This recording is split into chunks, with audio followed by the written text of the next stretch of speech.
in the morning. Yeah. The main talk kind of got extended. Oh, okay. Yes, I think that's why people haven't moved around yet. Okay. Hi, Young. Nice to see you. Yeah. Hi. How are you? I'm good. It's been a long time. Yeah. Welcome, welcome. Okay, so we're so Young just told us that you guys are coming from the main session, and it ended a little bit late. Wow, from Brazil. Oh, wow, nice. Hello, good morning. Bom dia.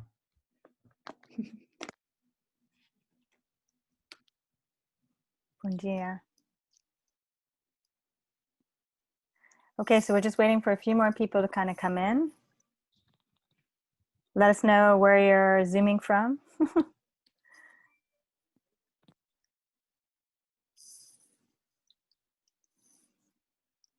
If you're here to hear some teaching tips on multimodal online feedback, you're in the right place. Hey, Rochester.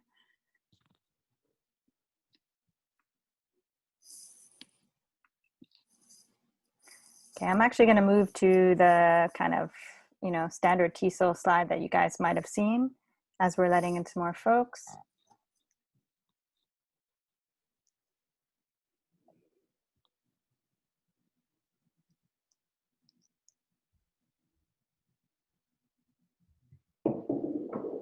Kristen, you're muted.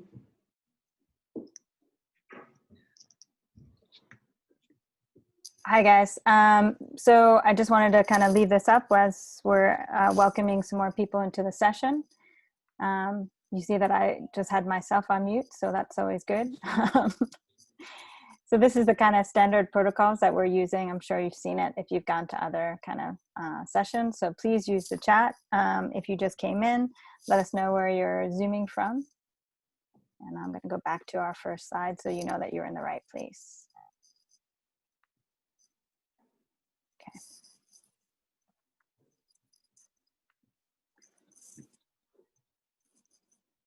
Okay.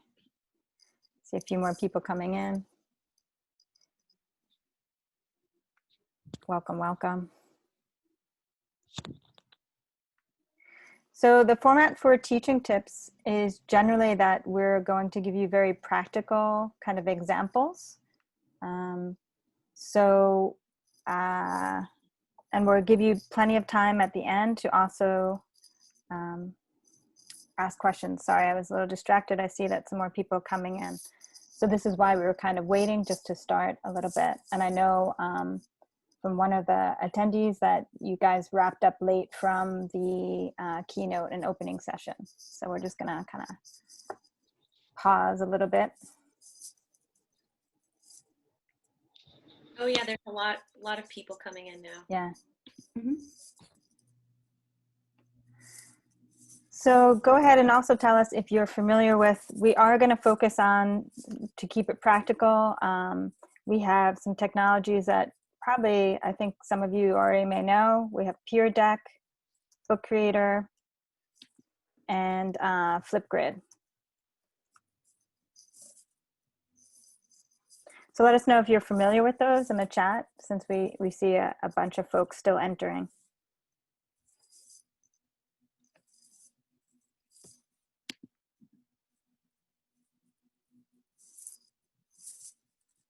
And luckily we have a little bit of wiggle room because we've timed our session so that we have about 5 minutes in between sessions, or we'll carry it to the end. So we have built in some space.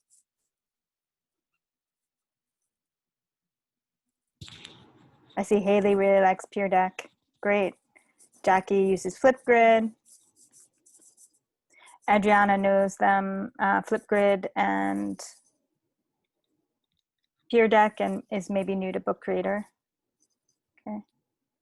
I also love that some people have never used any of these technologies, and hopefully we can inspire people to try something new. Yeah. Excellent. All right. So what do you guys think? Since it's 10:05, 10:06, I'll kind of start. Sure. Yep. Okay, so welcome to our teaching tips on multimodal online feedback. You'll see that there are 4 of us presenting today. And so let me also show you, we've talked about it in the chat, that we're going to show you, this is our overall device map, that we're going to show you Peer Deck, Book Creator, and Flipgrid. And we've selected these very intentionally because basically they work on all devices if you have an online connection. With one kind of focus also on Book Creator because technically this can be used offline as well on an iPad. So this is just to say that as long as you have an online connection, that these go across devices. So we were intentional about the ones that we showed you today.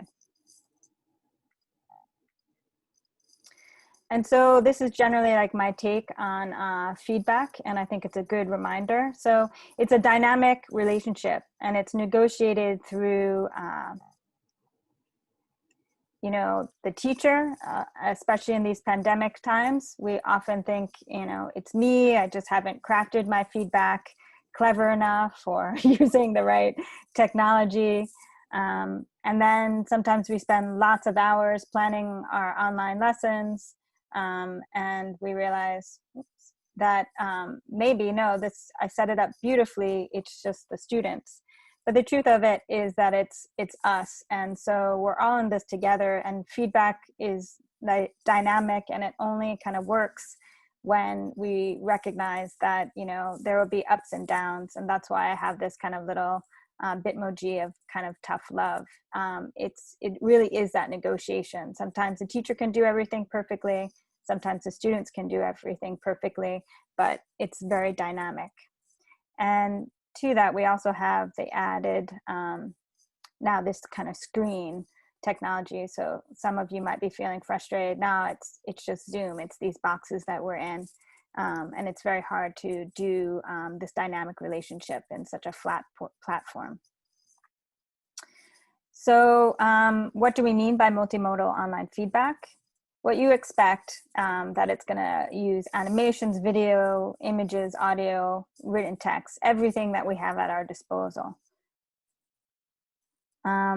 What you might not have expected is that it really doesn't matter the tool that you use or even the mode, but you need to make sure, we believe, and in our experience, that if it's personalized and multilingual, that's going to be good. And if it's creative, bear with my spelling here. I realized when I was preparing that we have an acronym. So make sure that your feedback is creative in spite of the affordances or the constraints of the technology in your context. Make sure that it's interactive. Make sure that it's differentiated. And make sure that it's social so that students realize that there's a reason to come online. And that's why I have this miss your face kind of icon. So with that, I'm going to go to our first teaching tip and let Vicky take it away. Vicky, do you need to share screen? Yep, I'll share my screen. Okay. Good morning, everyone. I'm going to just share my screen. Here we go. So let me go back to my slide. All right, this is where we're at. So yes, so I've been so I'm an ESL teacher in New Jersey, and I was thinking about different ways to to have my students use peer feedback. So today I'm going to show you how I incorporated peer feedback using this add-on tool called Peer Deck. So I love Peer Deck, as I can see some of you already have used it. It's an add-on feature that attaches to your Google Slides to have your lessons become more interactive with your students. So I'll show you how it looks like once it's added on. So you'll see a screen, on your screen you'll see all of these add-on features here.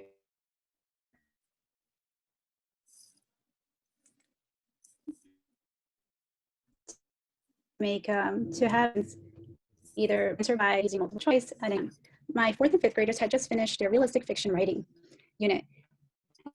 And after many weeks of editing and revisions, we finally were able to publish our work. So in order to highlight a fun way to use this interactive tool,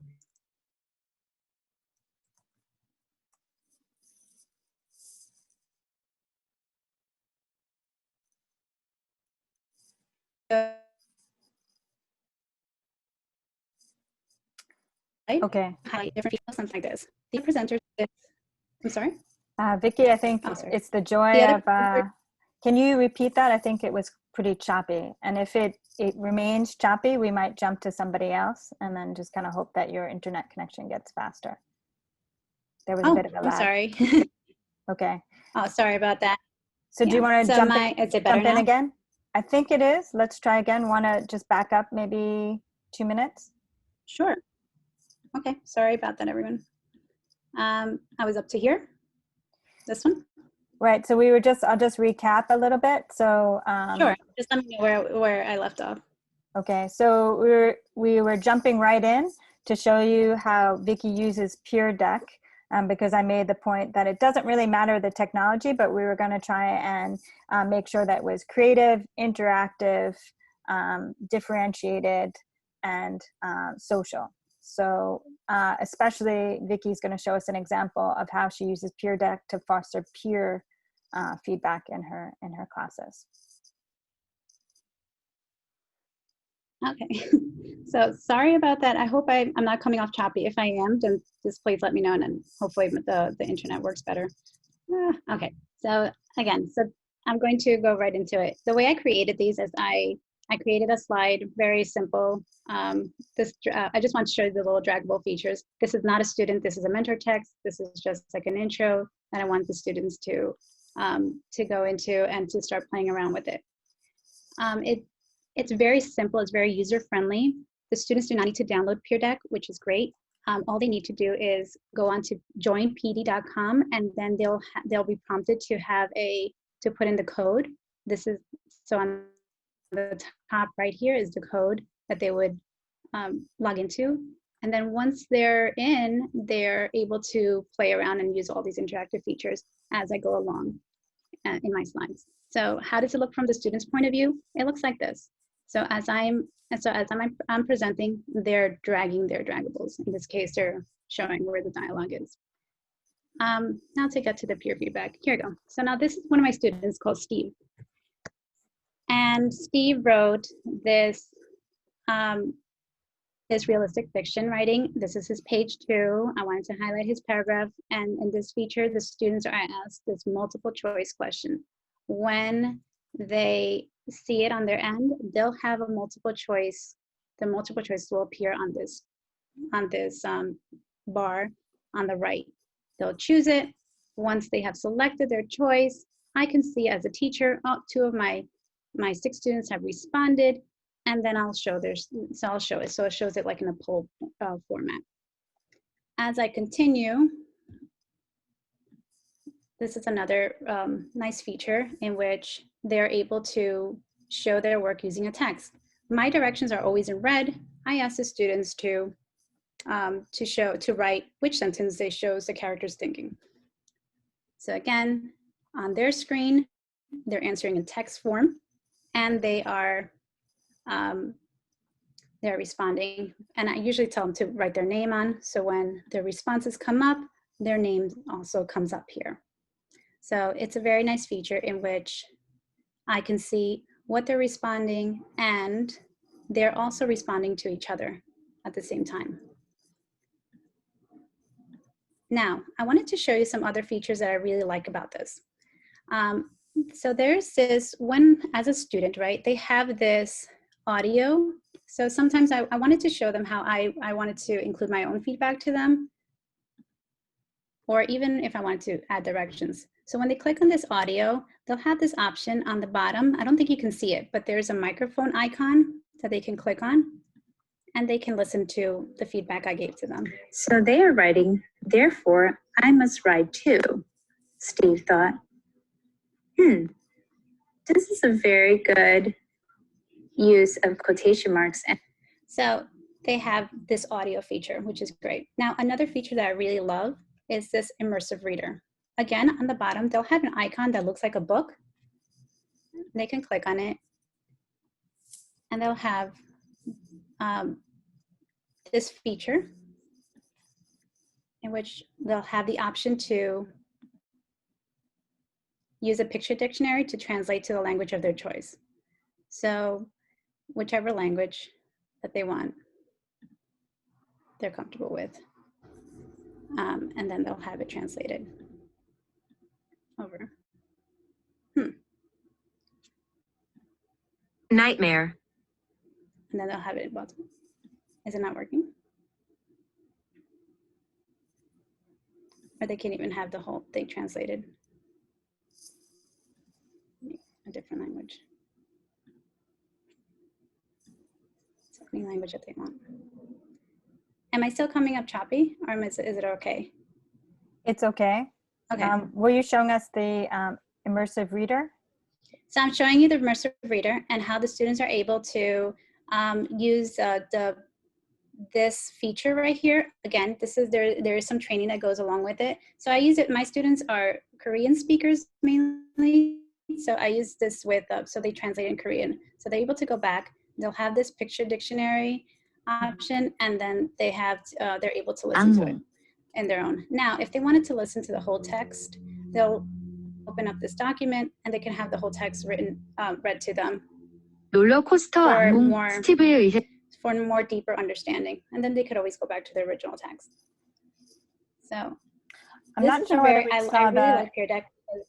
Sorry, I'm not sure whether we saw the immersive reader menu that you were showing. Can you try and show it again? Sure. So the immersive reader menu, sure. So it's this book icon right here that's on top. It's all the way to the top right.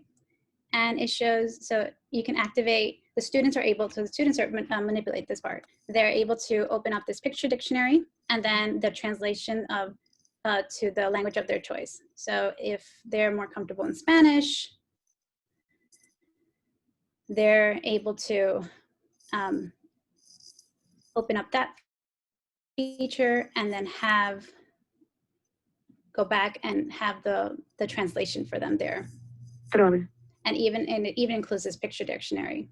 Again, if they wanted the whole document translated, they'd open up the document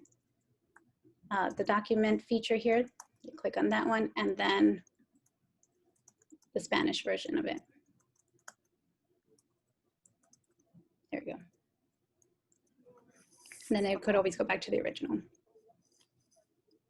So I really like Peer Deck. I mean, it's a really interactive and engaging way of having the students respond to their writing and be able to focus on the content feature that we've been learning about in the classroom. So it's very focused, and it's a way of them, looking at their peers' work and thinking about it in a different way. So I really like it. And it also has this feature at the end just to get more of a temperature check. How well did you like this lesson? And they'll use that draggable yes or no.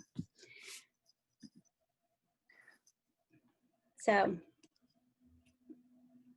this is some of the constraints, some of the affordances and constraints. I mean, it's very user-friendly. Like I said, there's not much to it. You use the tools on the side, and it becomes interactive with any lesson that you already have created. So I personally like this tool a lot. And I think the peer feedback worked really well. The kids really had a lot of fun doing this lesson. And I hope that you're able to use it too. Vicky, we had a little bit of a lag, and I think some of the immersive reader, I just want to kind of say, wasn't showing. I think it was showing on your screen, but because of your internet, Sorry. it wasn't showing properly. But that's not to worry, folks. We're going to show it again when we show flip grid. Can you show slide 7 again, Vicky? I just want to highlight some of the intricacy and good practice that Vicky is showing here. So with her students, maybe it's actually slide 6. Slide 6, okay. She's having, so the new girl, this is her student's writing, and she is repasting it into a peer activity for students. So she's asking them in the red which sentence shows what the character was thinking, and then students will take what their peer wrote and cite evidence for how their classmate is effectively writing about character. I think this is the hardest thing to do as a teacher in setting up peer feedback. So thank you for showing that excellent example. All right. Sorry about the lag. It's okay, now you're fine, of course. Okay, next presenter. Of course I am, yeah.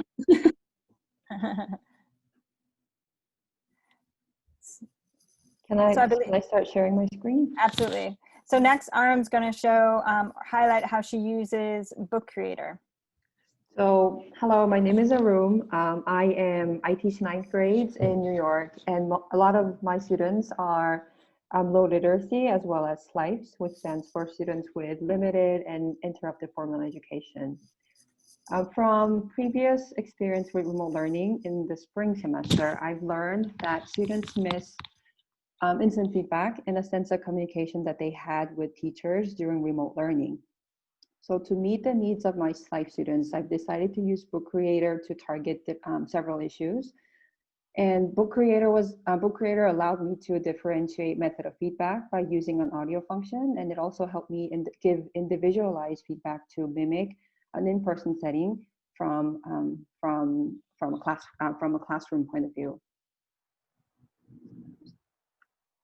So on Book Creator, this is how a class bookshelf looks like.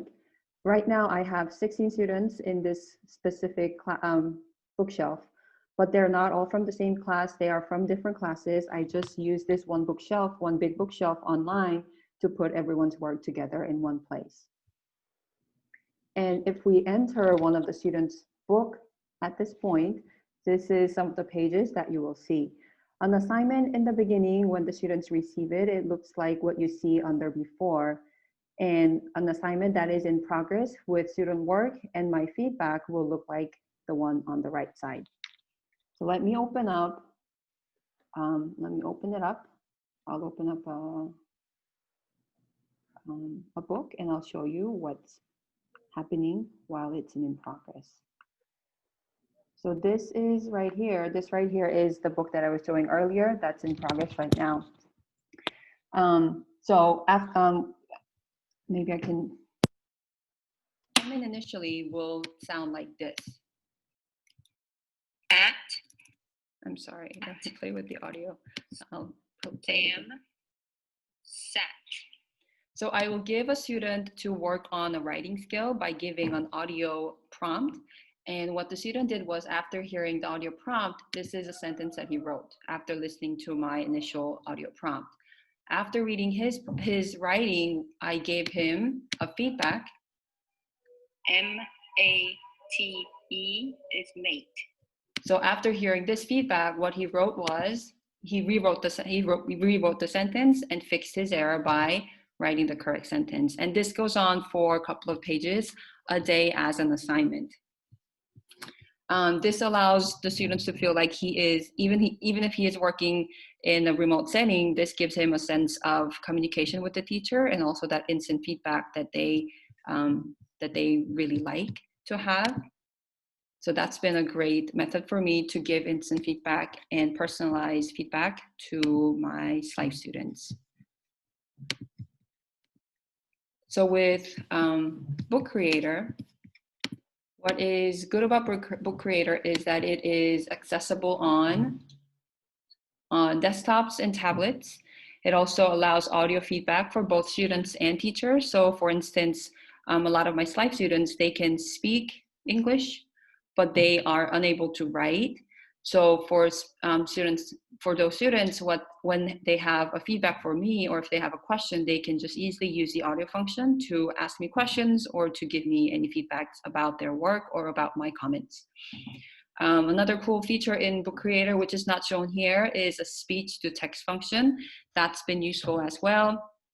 And Book Creator gives that sense of individuality to the students with their work, and it also gives them an agency that whole entire packet is their own thing, something that they created. Now that can also be a constraint to individuality because teachers can feel overwhelmed when they're trying to give individualized lessons to 30, 40 students in the classroom. What's good about Book Creator is, I have to go back and forth between the, see if I can make this more small.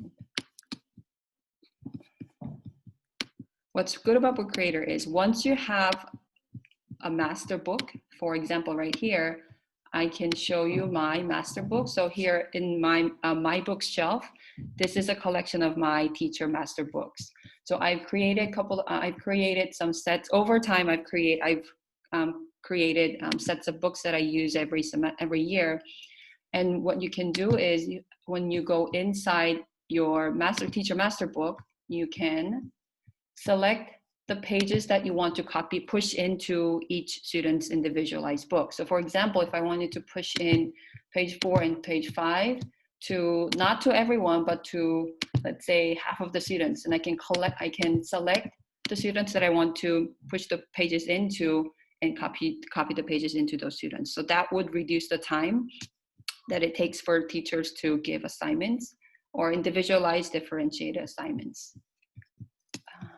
Areum, can you keep this open for a minute? Because I think this is a really strong point. When we were discussing with ourselves what to present with you today, we really like Book Creator for the individual instruction that you could give.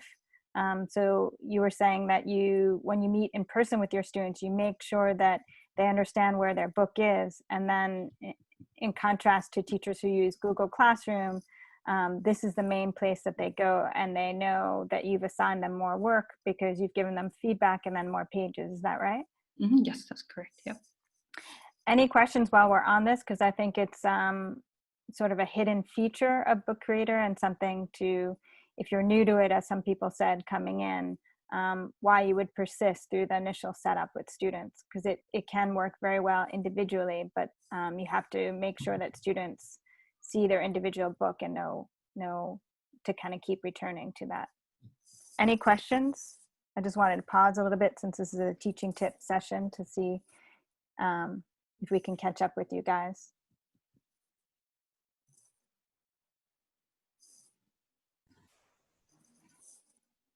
Feel free to unmute your mic if you'd like to ask a question about Book Creator, just so that we can make sure that our pace is okay and that you understand that we're really highlighting this one for individual one-on-one teacher instruction.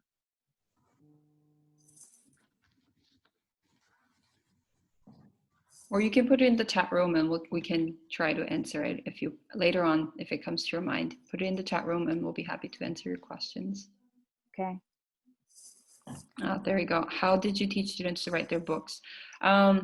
So it depends on the assignments. If you have an assignment where you want the students to write, then you would have to, are you asking about like function-wise or skill-wise? Oh, to write, okay. So to write, I mean the process. So it's, I guess that would be a completely different, it would have to take a completely different PD to talk about how the process of teaching how to write.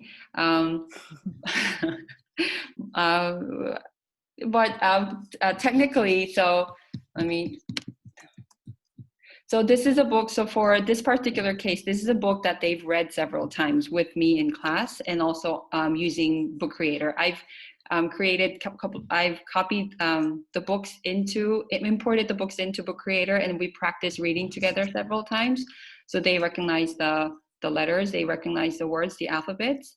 And after that stage, I wanted them to be able to write it themselves, because recognizing reading and writing is a different skill that they need to learn. So now they know how to read, but I wanted to make sure that they also know how to write without picture prompts, without approaching things that they're not used to. And that's why we jumped into the writing portion. I probably didn't answer your questions correctly.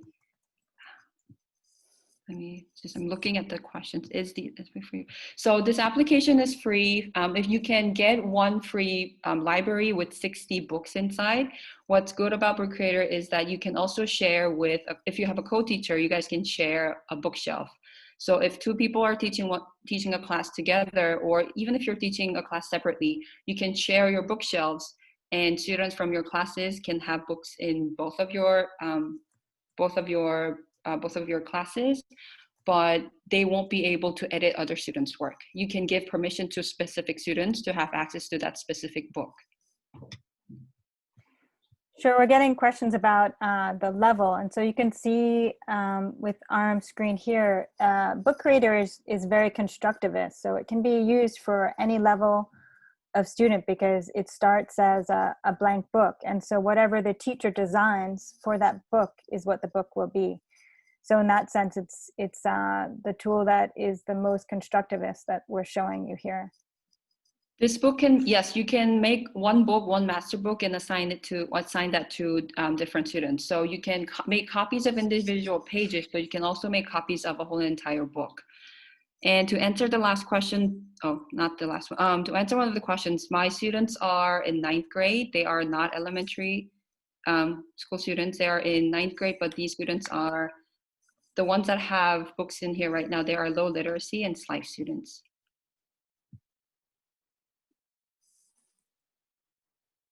It's not at the stage of writing narratives. They are at the stage of acquiring basic literacy skills. We got a question about whether students do need to give student information. No, in fact, Areum, will you show the invite code? So a teacher just gives them a code, and that's similar across all of these applications, I believe. And we selected them because of the easy kind of, students don't have to really remember passwords and such. You give them a code. So that's really helpful because you don't want that kind of holding students back. Okay. And that was Book Creator.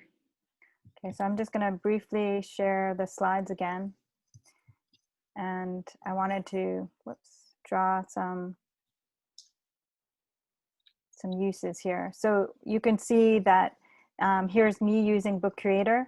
And so when my students make a book, they're making it multilingual. So they can put in their own audio. It's completely constructivist. So they make the book, or the teacher makes the book. And then there's no reason why the teacher or the student can't add other languages besides English. You can drag and drop, as I'm sure many of you are already doing, Bitmojis to kind of give, make feedback a little bit brighter. And so it even has features. All these tools are quite deep, so we're giving you an overview. And our final slide shows you where you can kind of do how-to videos that each technology kind of makes. But a nice feature of Book Creator is that you can add in video, and then there's a tool that generates a transcript, and that transcript will pick up whatever language the video is done in. So here, this video was done in English, but you can change it to, pick up French or a slew of other languages. So something that I typically do when the tool is new is I actually make a screen record of a book and show students how to, with the book that they own, right? So this would be Nina's book. And so I'm showing a screen record from her book to kind of show her how to add more things. Does that make sense? And I just want to check for any other questions.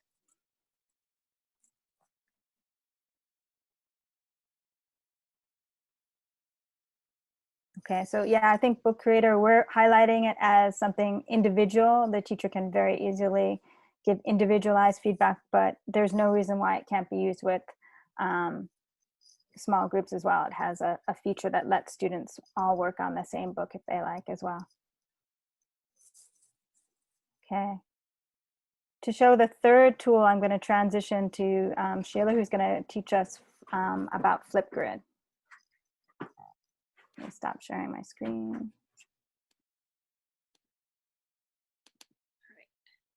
Hi guys, my name is Sheila. I am a middle school teacher in Brooklyn, and I'm going to share a little bit about what I use Flipgrid for when it comes to feedback.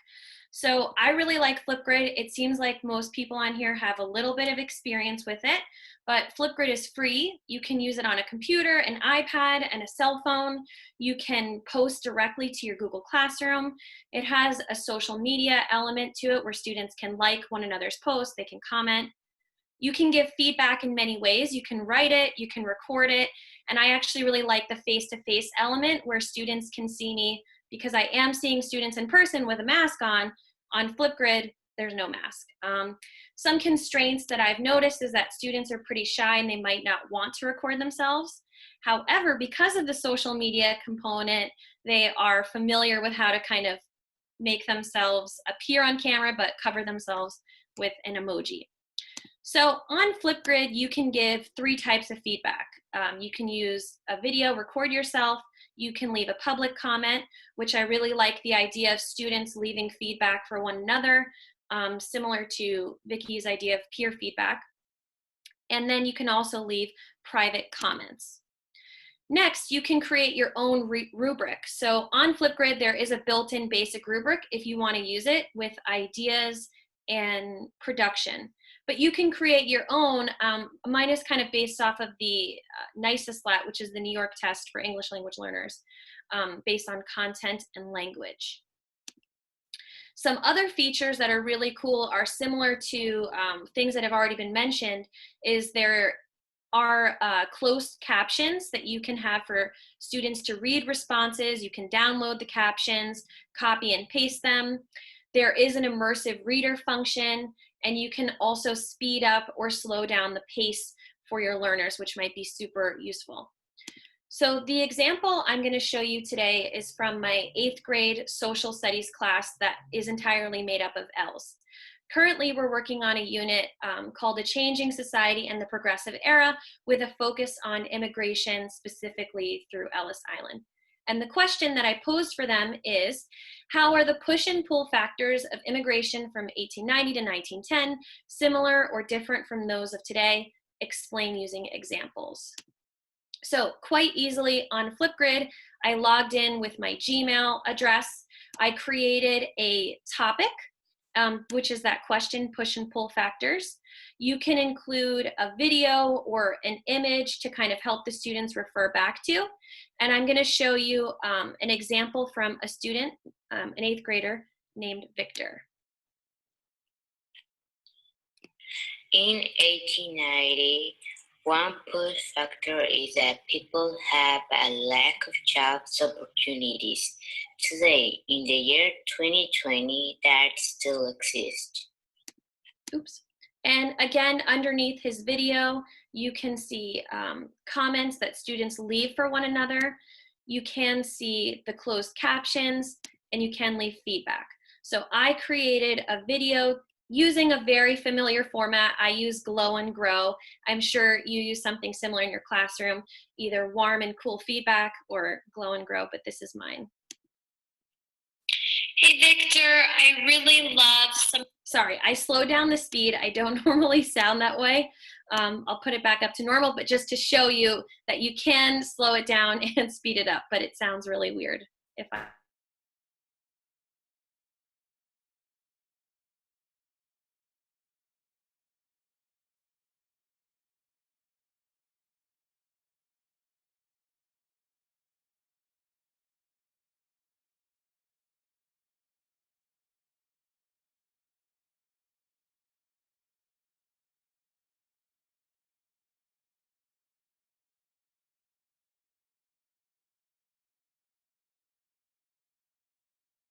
After watching my feedback. In 1890, one of the many push factors is that people had lack of job opportunities. For example, in my country, it was difficult to find a good job that paid a good sum of money near your place. And I think that push factor still exists because it's even harder to find a good job because restaurants and other shops closed because of the pandemic. So Victor really blew us away here, implementing the feedback, creating a really extended response. Again, on the Flipgrid screen, if you play around with some of these features, we saw that Victor's words were popping up right underneath him. You can also use that immersive reader function, which Vicky showed us on Pear Deck. You can click on the words to hear them. You can change the language. You can also use the picture dictionary, which I think is great, and then choose the language. Victor is from Ecuador, so I would put Spanish here. Or really, it's for the other students who are listening to him who might need the translation. So it wouldn't be Spanish, but they can click on the words and we see the picture dictionary popping up, okay? So I really like Flipgrid. There's so many more features that once you get to play around with it, I mean, as we were putting this presentation together, I was thinking it would be so great if the students were leaving feedback for one another according to the rubric. So I'm going to show you one more example from a student, Rahman. The kids kind of got a kick out of that. He put an emoji over his face, and without me even directing them, we see the community engagement here from students responding to one another, and them just being really sweet and polite 8th graders, which you might, sometimes we forget how sweet and polite the 8th graders are. Sorry, I've been ignoring the chat and I feel like I'm talking really quickly, so let me pause. And if you have any questions, please ask. It was great that you showed the immersive reader, Sheila, because I think that when Vicky was showing it, her screen was freezing. So thanks for showing that. Yeah. Yes. Oh, sorry, Keely. You can do both. When you create your topic, you can upload a video. Say you want students to watch, I don't know, a clip from a documentary. You can upload that video if you want to. Or if you want to record yourself delivering the prompt, you can also do that, both. And that's a great question about the Google account. When you create your discussion post, you have an opportunity to select how you want your students to respond. So when you create a topic, you can make it super public that anyone with the link can click on it and have access, right? So if you want to make it public, you want anyone to see it, you can do that. What I like to use is the private and use with a student email. So all of my students are New York City-based students. They have the students.nyc.net email address. So anyone who wants to access this post needs to have that domain address. You can also have them join with the username and add your students to make it even more secure. But for my purposes, I just use the student email.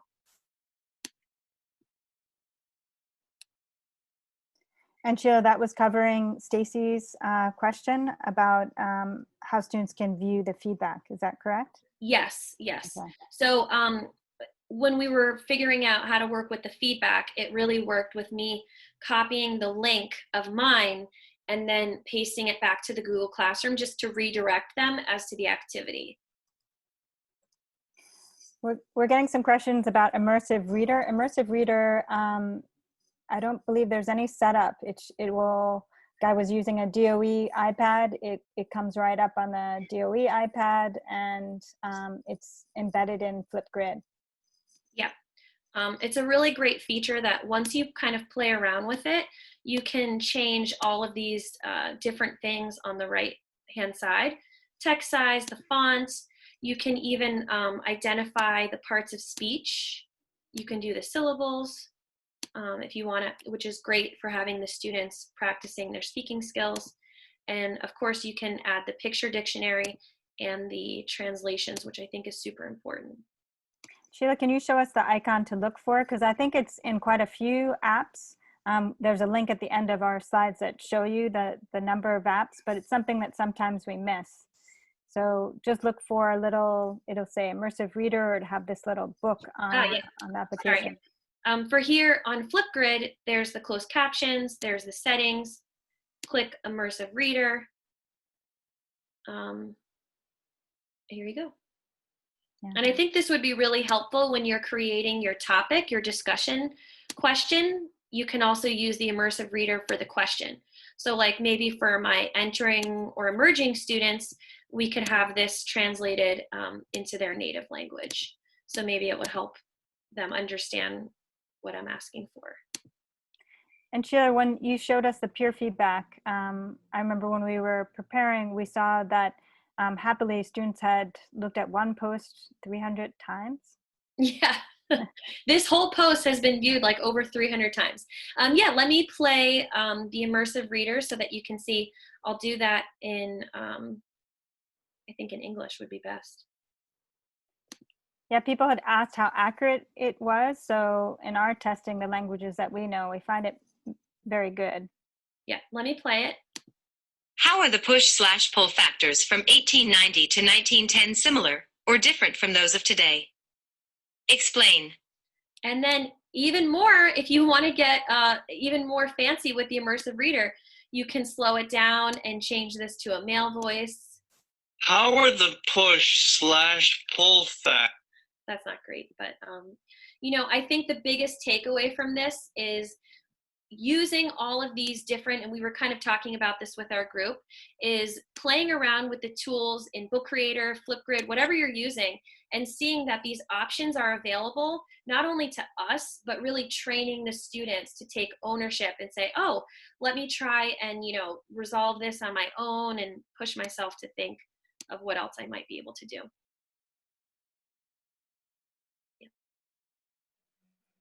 Absolutely. So while you guys are manning the chat, I'm just going to go. I see that our session is almost over. It is over. I'm sorry. No, it's okay. Let me.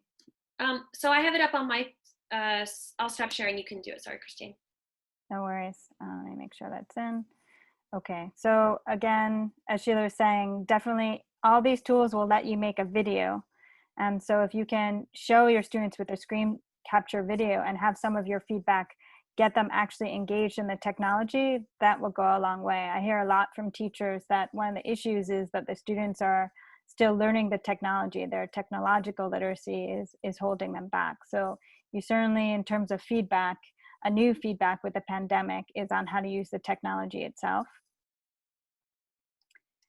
And I just want to go to our kind of final wrap up. So here are the main kind of takeaways. Although we showed you 3 technologies that we kind of filtered for the way that they work across devices, it's not really the tech that's most important. It's what you do with it. So try to be creative with it, try to be interactive, differentiate, and encourage that social interaction. You saw that with each of us, maybe we focus on one tool, like Vicky really likes Peer Deck, Sheila really likes Flipgrid, and Areum really likes Book Creator. So even though they're aware of, you know, the other ones, they tend to focus on going really deep with one tool, because as we showed you with immersive reader and some of the other, you know, features that help you make captions on the tool itself, it's really, you know, this kind of tiny icon that you have to remember to click and show your students to click it, and then it kind of unravels this whole other level of meaning making and feedback possible. Oh, I'm getting, okay, here is our contact information. Remember that when it comes to online multimodal feedback, the teacher really is essential, and the kind of modeling that you do and the time that you give to your students. Even when it looks like they're not using it, they are, like with Sheila's Flipgrid, where students are giving, you know, it's how you build the feedback, but they're looking at it 306 times. So they are using it, and it's nice to see that some of these tools that you kind of notice that. Okay. And let's see. These are the resources. Can we put in the chat again the overall slide URL? And so if you were new to any of these tools, these help you go deeper, and they're like 3 to 5 minute videos, so it's really easy to get up to speed. But we wanted to focus on the kind of innovations that we saw in terms of peer feedback, individual feedback, and teachers being able to add assessment like the rubric or how-to videos themselves. Okay, so how are we doing with the chat? Any questions? And how is my timing? I think we're definitely over time, but I am going to drop I'm going to drop the survey in the chat. If everybody can just take a moment to give some feedback to us. More feedback. More feedback. Thank you so much.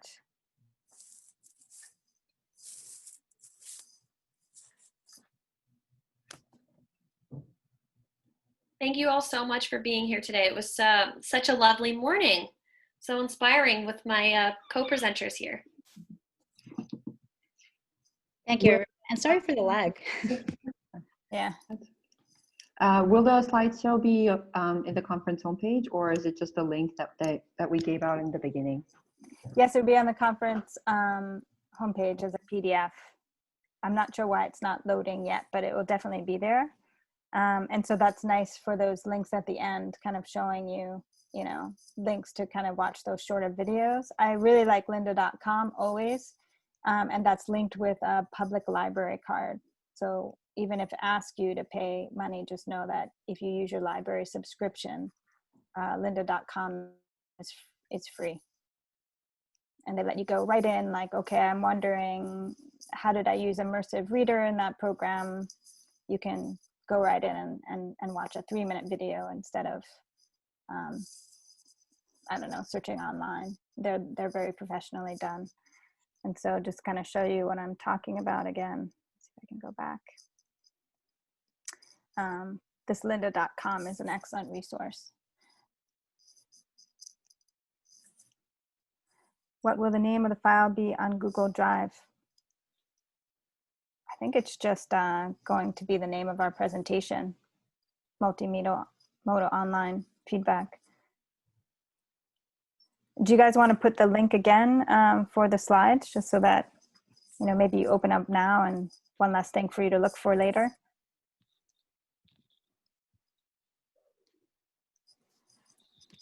So Areum just gave you the link to our slides again.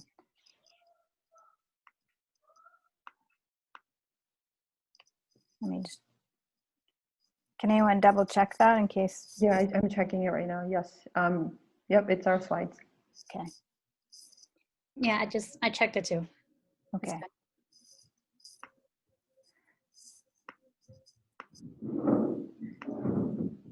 Fantastic. Again, we were, you know, a little bit struck on how to organize our presentation. So we did more how we use it over, like, traditionally we do workshops where we actually let you kind of practice with us. But we think at this point, maybe a lot of people, like from our beginning chat, had already been familiar with it, and we were trying to take you to the next level and show the things that are difficult to do in terms of feedback. Peer feedback, individualization, small group work. These tools are good for that. And they work across devices. Thank you, my co-presenters. As always, you're the dream team. Oh, and yeah, and we're gonna hang out.